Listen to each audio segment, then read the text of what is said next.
சென்னையில சினிமா துறை மிகப்பெரிய ஒரு துறை. அந்த சினிமா துறையில 1 லட்சம் பேர் சினிமாவில் வேலை செஞ்சுட்டு இருக்கிறாங்க.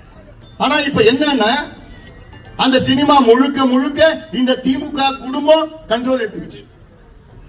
திமுக குடும்பம்னா யாரு யாரு தெளிவா இருக்கிறாங்க, தெளிவா இருக்கிறாங்க. இந்த ஒரே குடும்பம் தான் ஒட்டுமொத்த சினிமாவை கண்ட்ரோல் பண்ணி வச்சிருக்கிறாங்க. இன்னைக்கு கிட்டத்தட்ட 1000 சினிமாக்கள் திரைப்படங்களை எடுத்து முடிச்சு அந்த பொட்டியில இருக்குது, ரிலீஸ் பண்ண முடியல. இந்த சினிமா துறையில பல பிரச்சனைகள் இருக்கிறது. அதில் முக்கிய பிரச்சனை என்ன? எவ்வளவு காசு போட்டு சினிமா எடுத்து அந்த சினிமாவை வெளியிட முடியாத சூழல் என்னன்னா இருக்கிறது மொத்தத்தில் 52 வாரம் ஒரு ஆண்டுக்கு. இந்த 52 வாரங்களில் ஒரே ஒரு கம்பெனி, என்ன கம்பெனி?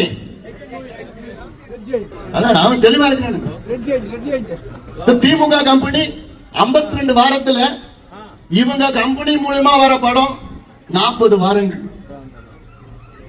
இவங்க கம்பெனி மூலமா வர படம் 40 வாரங்கள். பாத்தீங்கன்னா கணக்கெடுத்த 52ல 40 வாரங்கள் இவங்க கம்பெனியில தயாரிக்கின்ற படம், இவங்க கம்பெனியில வாங்குற படம் மட்டும்தான் தியேட்டர்ல ரிலீஸ் ஆகும் தமிழ்நாட்டில். வெக்கக்கேடு, வெக்கக்கேடு. மீதி இருக்கிற 12 வாரத்துல மீதி படம் ஒரு ஆண்டுக்கு எவ்வளவு படத்தை நம்ம தயாரிக்கிறாங்க? 300 படம். 300 படம் தயாரிச்சு இருக்கிறது 52 வாரம். 52 வாரத்துல 40 வாரம் இவங்க எடுத்துக்கிறாங்க, இந்த ஒரு கம்பெனி எடுத்துட்டு போகுது. மீதி படத்தை எப்பயா ரிலீஸ் பண்ணுவாங்க? இருக்கிறது 1100 தியேட்டர் இருக்கு. அந்த 1100 தியேட்டர்ல அந்த 40 வாரத்திற்கு இந்த ஒரே கம்பெனி 900 தியேட்டர்ல இவங்க படம் ரிலீஸ் பண்ணணும். அந்த படம் எப்படி இருந்தாலும் சரி, கேவலமான படமா குப்பை எந்த படம் இருந்தாலும் இவங்க ரிலீஸ் பண்ணுவாங்க.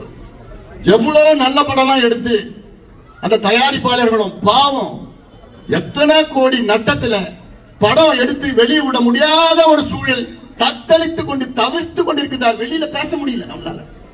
வெளியில பேசினா என்ன ஆகும்? இந்த கம்பெனி, திமுக கம்பெனி